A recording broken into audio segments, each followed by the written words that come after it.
ব্যবস্থা জারি করে হচ্ছে সরকার, বিশেষ করে রাষ্ট্রপতি। তো রাষ্ট্রপতির চুপ্পু যেখানে বসা, এখানে চুপ্পুর সাথে কি কোনো বিষয় এখানে কাজ করছে?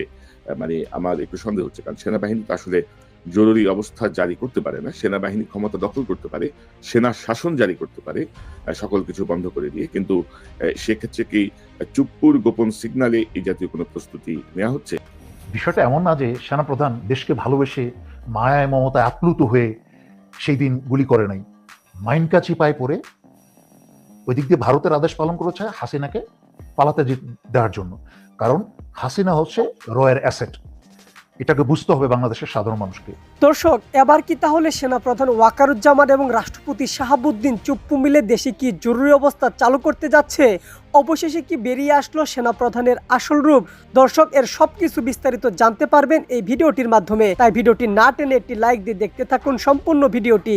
আর চ্যানেলে নতুন দর্শক হয়ে থাকলে চ্যানেলটি সাবস্ক্রাইব করে আমাদের সঙ্গেই থাকুন পরবর্তী আপডেট পাওয়ার জন্য। চলুন ভিডিওটি শুরু করা যাক। চেষ্টা সব মিলিয়ে বাংলাদেশের রাজনীতি অত্যন্ত জটিল পরিস্থিতিতে আছে। এর মধ্যে আমাদের সেনাবাহিনীর ভেতরে গতকাল অর্থাৎ ২৩ তারিখে ২৩শে মার্চ সকাল দুপুর ১২টা থেকে ৩টা পর্যন্ত একটি বৈঠক হয়েছে। ১২টা ৫০ থেকে ৩টা পর্যন্ত একটি বৈঠক হয়েছে। সেখানে বাংলাদেশ সেনাবাহিনীর আমি যতটুকু দেখলাম যে ৫ জন লেফটেন্যান্ট জেনারেল এবং ৮ জন আ মেজর জেনারেল দীর্ঘ বৈঠক করেছেন এবং সেখানে আরো অন্যান্য পর্যায়ের কর্মকর্তারাও ছিলেন। এবং আমি যদি দর্শক আপনাদেরকে দেখাই, আমি এই যে সোর্সে পেয়েছি আমি এই সোর্সকে বিশ্বাস করি। সেই সোর্সের তথ্য মিথ্যা হয় না। এটি একটি গোয়েন্দা সংস্থার আজকের যে বৈঠক, সেই বৈঠকের প্রেক্ষিতে এই রিপোর্টটি তারা পাঠিয়েছেন। আমি যদি আপনাদেরকে একটু দেখাই এই রিপোর্টটি, সেই রিপোর্টের ১ম এই বলা হচ্ছে যে বিষয় হচ্ছে বাংলাদেশ সেনা সদর দপ্তরে হাই প্রোফাইল সভা। আজ ২৩শে মার্চ ২০২৫ দুপুর ১২টা ৫০ থেকে ৩টা ৫ পর্যন্ত বাংলাদেশ সেনা সদর দপ্তরের কমান্ড সেন্টারে সেনাবাহিনী প্রধান জেনারেল ওয়াকারুজ্জামানের সভাপতিত্বে একটি হাই প্রোফাইল সভা অনুষ্ঠিত হয় এবং এটি হচ্ছে সেনা সদরের ভেতরে যেটাকে বলা হয় কমান্ড সেন্টার। সেই কমান্ড সেন্টারে জরুরি কিছু হলেই এই কমান্ড সেন্টারে সবাই সমবেত হন। হচ্ছে সভায় ৫ জন লেফটেন্যান্ট জেনারেল, বেশ কয়েকজন জেনারেল কমান্ডিং অফিসার জিওসি ব্যক্তিগতভাবে উপস্থিত ছিলেন। অন্যরা ভার্চুয়ালি যোগ দিয়েছিলেন। এছাড়াও সেনা সদর দপ্তরের সকল পরিচালক, ব্রিগেড কমান্ডার এবং ঢাকার বাইরে থেকে আসা ৭ম, ৯ম, ৫৫ ও ৬৬তম পদাতিক ডিভিশনের জিওসিরা ব্যক্তিগতভাবে উপস্থিত ছিলেন। হচ্ছে সেনাবাহিনী প্রধান সংশ্লিষ্ট কমান্ডারদের সাথে দেশের সামগ্রিক পরিস্থিতি নিয়ে আলোচনা করেছেন। ঘ রাজনৈতিক বিষয়ে সেনাবাহিনীর হস্তক্ষেপের বিষয়ে হাসনাত আব্দুল্লাহ এবং নাগরিক পার্টি এবং এবি পার্টির নেতাদের করা অভিযোগ সম্পর্কে আলোচনা করা হয়েছে। সভায় এই ধরনের অপপ্রচার প্রতিহত করা এবং অভিযোগের জবাবে সেনাবাহিনীর ভূমিকা সংজ্ঞায়িত করার বিষয়েও আলোচনা করা হয়েছিল। আসন্ন জাতীয় নির্বাচন এবং জরুরি অবস্থা ঘোষণার সম্ভাবনা সম্পর্কে মতামত সংগ্রহ করা হয়েছিল। বৈঠকটি এই সিদ্ধান্তের মাধ্যমে শেষ হয় যে ২৪শে মার্চ ২০২৫ সকাল ১০টা ৩০ অর্থাৎ আগামীকাল সকালে বাংলাদেশ সময় সকাল ১০টা ৩০ সেনাবাহিনী প্রধান ঢাকা সেনানিবাসের সেনা প্রাঙ্গণে সকল স্তরের কর্মকর্তা ও সৈনিকদের উদ্দেশ্যে ভাষণ দেবেন। সারা দেশের সকল সেনানিবাসের সামরিক কর্মীরা একযোগে ভাষণে যোগ দেবেন। অর্থাৎ আপনাদের মনে আছে অগাস্টের ৩ তারিখে যে ভাষণটি তিনি দিয়েছিলেন, যে দরবারটি তিনি করেছিলেন, সেরকমই একটি প্রস্তুতি নেওয়া হয়েছে আগামীকাল সকাল ১০:৩০ হচ্ছে সূত্র নিশ্চিত করে যে আন্তর্জাতিক স্টেক হোল্ডাররা শান্তি ও শৃঙ্খলা পুনরুদ্ধার, জাতীয় নির্বাচনের জন্য অনুকূল পরিবেশ তৈরি এবং অংশগ্রহণমূলক নির্বাচনের মাধ্যমে গণতান্ত্রিক প্রক্রিয়ায় ফিরে আসার জন্য বাংলাদেশে জরুরি অবস্থা জারির জন্য সবুজ সংকেত দিয়েছে। লক্ষ্য রাখুন, এই বিষয়টি অত্যন্ত গুরুত্বপূর্ণ। আমি আসছি পরবর্তীতে। আজ থেকে যেকোনো সময় জরুরি অবস্থা ঘোষণা করা হতে পারে, যার ফলে জাতীয় জরুরি সরকার গঠন করা সম্ভব হবে। রাজনৈতিক কর্মকাণ্ড, সমাবেশ এবং সভা সাময়িকভাবে স্থগিত করা হতে পারে। পরিস্থিতি কিন্তু অত্যন্ত আ জটিলতার দিকে যাচ্ছে। পড়ছিলাম কারণ আমি আসলে ইংরেজি থেকে এটাকে অত্যন্ত এইমাত্র পেলাম। পেয়েই আপনার এটাকে আসলে এত না করে আপনাদের বোঝার সুবিধার্থে একটু Google এ ট্রান্সলেট করে নিয়েছি অন্য সফটওয়্যারে। তো পরিস্থিতি যদি আমরা একটু আলোচনা করি, এখানে সবচেয়ে গুরুত্বপূর্ণ যে পয়েন্টটি আমি আপনাদের মনোযোগ আকর্ষণ করব সেটি হচ্ছে স্টেক হোল্ডাররা আ গ্রিন সিগন্যাল দিয়েছেন জরুরি অবস্থা জারির জন্য। আজ থেকে যেকোনো সময় জরুরি অবস্থা ঘোষণা হতে পারে, যার ফলে জাতীয় জরুরি সরকার গঠন করা সম্ভব হবে। এখন দর্শক, প্রশ্ন হচ্ছে জরুরি অবস্থা কি সেনাবাহিনী জারি করতে পারে? জরুরি অবস্থা জারি করে হচ্ছে সরকার, বিশেষ করে রাষ্ট্রপতি। তো রাষ্ট্রপতি চুপ্পু যেখানে বসা, এখানে চুপ্পুর সাথে কি কোনো বিষয় এখানে কাজ করছে? মানে আমার একটু সন্দেহ হচ্ছে। কারণ সেনাবাহিনী তো আসলে জরুরি অবস্থা জারি করতে পারে না। সেনাবাহিনী ক্ষমতা দখল করতে পারে, সেনা শাসন জারি করতে পারে, সকল কিছু বন্ধ করে দিয়ে। কিন্তু সেক্ষেত্রে কি চুপ্পুর গোপন সিগনালে এই জাতীয় কোনো প্রস্তুতি নেয়া হচ্ছে? এই যে জরুরি অবস্থার কথা বলা হচ্ছে, ডক্টর ইউনূসের কি এই বিষয়টি অবগত আছেন? ডক্টর ইউনূসকে কি এই যে জরুরি অবস্থাকালীন যে সরকারের কথা বলা হচ্ছে, তারা বাংলায় বলছেন জাতীয় জরুরি সরকার গঠন জাতীয় জরুরি সরকার। আর এটাকে যদি আমি বলি, এটা ঠিক ইংরেজি ভার্শনটায় বলা হচ্ছে যে, আমি যদি ইংরেজিটাও পড়ি, বলা হচ্ছে যে, "A state of emergency may be declared at any time from today, leading to the formation of a national emergency government. Political activities, rallies and meetings may be temporarily suspended." অর্থাৎ এই জরুরি ন্যাশনাল ইমার্জেন্সি গভর্নমেন্টে কারা থাকবে? Doctor ইউনূসকে কি বাদ দেওয়া হচ্ছে? নাকি ডক্টর ইউনূসকে নিয়ে সরকার গঠন হবে? অর্থাৎ এই সবকিছু আসলে এখন ধোঁয়াশা। এখন আমরা কংক্রিট কিছু বলতে পারছি না। অর্থাৎ একটি পায়তারা চলছে। আবার পাশাপাশি এই প্রশ্নও আসে যে হাসনাত আব্দুল্লাহ এবং সার্জিস আলমের সঙ্গে ১১ই মার্চে সেনাপ্রধানের যেই ইনফরমাল যে বৈঠকের কথা বলা হচ্ছে, এখনো রক্তের দাগ শুকায়নি জুলাই বিপ্লবের। এই সময় যদি যেকোনো ফরমেটে যদি আওয়ামী লীগকে কেউ ক্ষমতায় আনার কথা চিন্তা করে, রিফাইন্ড আওয়ামী লীগের কথা বলে, দেশের রাজনৈতিক পরিস্থিতি উত্তপ্ত হয়ে উঠবে। এটা খুবই স্বাভাবিক। তো এখানে কি এই হাসনাত, সার্জিস বা সেনাপ্রধান মিলে কোনো ষড়যন্ত্র হয়েছে? অর্থাৎ এই যে কথাটা ১১ তারিখের কথা ২০-২১ তারিখে সামনে নিয়ে আসার মাধ্যমে রাজনৈতিক পরিস্থিতিকে কি উত্তপ্ত করার কোনো চেষ্টা চলেছে? যে মানে কোনো পরিকল্পনার অংশ হিসেবে এটি করা হয়েছে কিনা? অর্থাৎ দর্শক, ভাবনার জায়গাগুলো আসলে অনেক, অনেক ভাবনা। ডক্টর ইউনূসের চীন সফরকে নিয়ে ভারতের মধ্যে যথেষ্ট উদ্বেগ উৎকণ্ঠা। আ সেই জায়গাটায় চীন সফরকে ঠেকিয়ে দেওয়ার জন্য কি এটি করা হচ্ছে কিনা? দেখি আগামীকাল সেনাপ্রধান জেনারেল ওয়াকারুজ্জামান সেনা কর্মকর্তাদের বা সেনাবাহিনীর উদ্দেশ্যে যে ভাষণ দেবেন, সেখানে তিনি কি বলেন। তো দর্শক, দেখা যাক পরিস্থিতি কি হয়, কোন দিকে যায়। দর্শক, এই চ্যানেলটি সাবস্ক্রাইব করে আমাদের পাশে থাকুন। এই চ্যানেলের মেম্বারশিপ নিয়ে আমাদের পাশে থাকুন। আবারও দেখা হবে ইনশাআল্লাহ। আসসালামু আলাইকুম। বিষয়টা এমন না যে সেনাপ্রধান দেশকে ভালোবেসে মায়ায় মমতায় আপ্লুত হয়ে সেই দিন গুলি করে নাই। মাইনকা চিপায় পড়ে ওই দিক দিয়ে ভারতের আদেশ পালন করেছে হাসিনাকে পালাতে দেওয়ার জন্য। কারণ হাসিনা হচ্ছে রয়ের অ্যাসেট, এটাকে বুঝতে হবে বাংলাদেশের সাধারণ মানুষকে। হাসিনাকে কেন পালাতে দিল বা রয়ের এত আগ্রহ কেন? কারণ আজকে যদি এই 16 বছর বা তার চেয়ে আগে থেকে হাসিনাকে, সেই মুজিব পরিবার হত্যা করার পর থেকে কিন্তু হাসিনা আর রেহানাকে ভারতে বসে এরা দুধ কলা খাইয়ে পুষেছে বাংলাদেশের বিরুদ্ধে।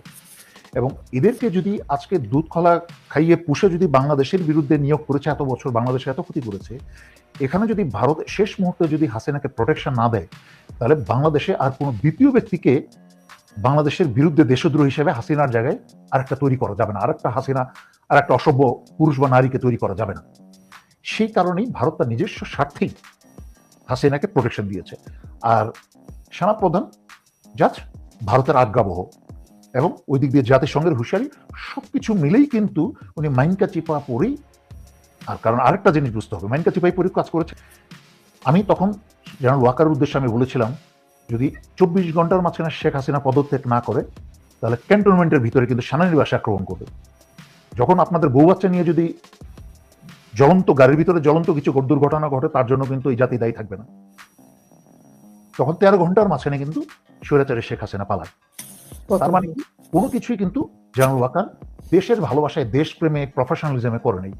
কারণ আপনি দেখেন, আল্লাহ ওনাকে একটা বিশাল বড় সুযোগ দিয়েছে যে এই যে 5ই আগস্টের পরে যারা একটু চিন্তাশীল, যারা খবর রাখে, সাধারণ চিন্তাশীল হওয়া লাগবে না, যারা সাধারণ খবর রাখে, তারাও কিন্তু জানতো জেনারেল ওয়াকার শেখ হাসিনার আত্মীয় এবং শেখ হাসিনার কি বলে হালেই ধরবে, ওনার স্বার্থটাই দেখবে। কিন্তু তারপরও কিন্তু মানুষ একটা অত্যন্ত সহানুভূতির সাথে কিন্তু ওনার প্রতি একটা ভালোবাসা জনগণের এসেছিল। জনগণ কিন্তু ওনাকে একটা সুযোগ দিয়েছিল এবং ওনার ওই দিনের 5ই আগস্টের পরে একটা বিরাট বড় সুযোগ ছিল ঘুরে দাঁড়ানোর। কিন্তু যে কারণে উনি নিজে অবহেলায়, হেলায় এবং মূর্খতায়, আমি দুঃখজনক হলেও সত্যি যেটা বলবো, যে চুল পাকলেই কিন্তু জ্ঞানী হয় না, বয়স বাড়লেই কিন্তু মানুষের জ্ঞান হয় না, বয়সের সাথে সাথে আনুপাতিক হারে জ্ঞানটাকে অর্জন করতে হয়। আর যেই রাস্তাঘাটে খাবারের অভাবে রাস্তার পাশে ফুটপাতে শুয়ে থাকে, তারও চুল পাকে। ঠিক আছে? আবার বিশ্ববিদ্যালয়ে দেশে বিদেশে অক্সফোর্ডে প্রফেসর মানুষকে শিক্ষা দিয়ে দিয়েও কিন্তু চুল পাকে। সো চুল পাকলেই, ওই যে উনি বলেছেন না 40 বছরই চাকরিতে ছিলাম, 40 বছর চাকরিতে অনেকেই থাকে। ঠিক আছে? আবার অনেকেই আরো বিভিন্ন র্যাঙ্কে থাকে। তো সবার 40 বছর চাকরি করলেই বুদ্ধি হয় না। ওনার সুযোগটা আসলেও উনি সুযোগটা হারিয়েছেন। সুতরাং জেনারেল ওয়াকার পদে পদে উনার পায়ের চিহ্ন রেখে এসেছেন বিভিন্ন ভুলের একটার পর, এবং শেষ মুহূর্ত পর্যন্ত ভুল করে যাচ্ছেন। উনি চুপপুকে রেখে দিয়েছেন যেন ওনাকে সরানো যায়। এই যে একটা প্রশাসনিক এবং জটিলতা সৃষ্টি করে রেখেছেন, জটিলতার সৃষ্টির পাশাপাশি কিন্তু উনি আবার বিভিন্ন কিছুতে ওই বিএনপির মির্জা ফখরুলকে আবার গোপনে মিটিংয়ে ডাকেন। মিটিংয়ে ডেকে ওনার কাছ থেকে পরামর্শ নেন। যার নাই চরিত্র, যার নাই দেশপ্রেম, যাকে হাসিনার আমলে ডিজিএফআই থেকে তাকে মাসে টাকা দিয়ে আসতো, তার খয়রাতির টাকা দিয়ে আসতো, মির্জা ফখরুলের হাতে টাকা দিয়ে আসতো ডিজিএফআই। এইরকম সুবিধাপ্রাপ্ত ভারতের রয়্যাল লোক এবং ভারতের পোষ্যই ডিজিএফআই এর মাঝখানে পয়সা পেত বিএনপির লোকজন। এটা কি আমার একটা ক্লাস 5-6 এর বাচ্চাকেও যদি বোঝাই যে 16 বছর বিএনপি কেন স্বৈরাচারী শেখ হাসিনার পতনের কোনো এক দফা আন্দোলন দেয়নি। সবসময় তারা দিয়েছে 22 থেকে 30টা 32টা। সবসময় তারা আন্দোলনের ডাক দিয়েছে ঈদের পরে, এবং জনগণ ক্লান্ত হয়ে গেছে। ঈদের পরে ডাক দিয়ে গিয়ে তারা প্রতি দফায় দফায় দফা পরিমাণ বেড়েছে, বাড়তে বাড়তে 22 থেকে 32 পর্যন্ত এসেছে। তারা দফার রচনা লিখেছে, কিন্তু এক দফা বলো না যে স্বৈরাচারী হাসিনার পতন চাই। 2 দিন হ্যানকারাঙ্গা ত্যানকারাঙ্গা ডাক দিয়ে তারা সারা বাংলাদেশ থেকে বিএনপির খেটে খাওয়া দেশপ্রেমিক অত্যাচারিত ছেলে মেয়েগুলোকে ঢাকায় ডেকে এনে সন্ধ্যার পরে তারা বলে কি সবাই বাসায় চলে যাও। সব নাটক করেছে 16টা বছর। আর এখন তারা বলে তারা নাকি আন্দোলন করবে, তারা নাকি প্রফেসর ইউনূসের বিরুদ্ধে আন্দোলন করবে। এইগুলাকে আমি তো অন্যান্য ইউটিউবার যারা আছে, যে নোংরা গালি দেয়, এদের মতো খারাপ ব্যবহার, মুখ খারাপ করে কথা বলতে পারি না। বাট আমার মনে হয় যে রাইফেলের বাটটা নিয়ে এদের মাথার মাঝখানে রাইফেলের বাট দিয়ে বেড়ে দেওয়া উচিত। হাসনাত যা বলেছে সেটা কিন্তু বিনা মেঘে বজ্রপাত নয়, তার প্রতিটা কথার সাথে কিন্তু সকল কিছু সম্পর্ক আছে। এই সেনাপ্রধান গত 16 বছর কিন্তু এই সেনাপ্রধান বিভিন্ন র্যাঙ্কে এবং স্বৈরাচারী শেখ হাসিনার আত্মীয় হয়ে বিভিন্ন র্যাঙ্কে সুবিধা নিয়ে কিন্তু আজকে এই পর্যায়ে আসছেন। বলছি তোমাদের বিপ্লব চুরি হয়ে যাচ্ছে, তোমরা তো মারা পড়বা, দেশও শেষ হয়ে যাবে। তোমরা জলদি বিপ্লব করো, চুপ্পুকে সরাও। কারণ এই সেনাপ্রধানই কিন্তু চুপ্পুকে রেখেছে এই অজিত দোভালের নির্দেশেই। চুপ্পু হচ্ছে সাংবিধানিক কাঠামো।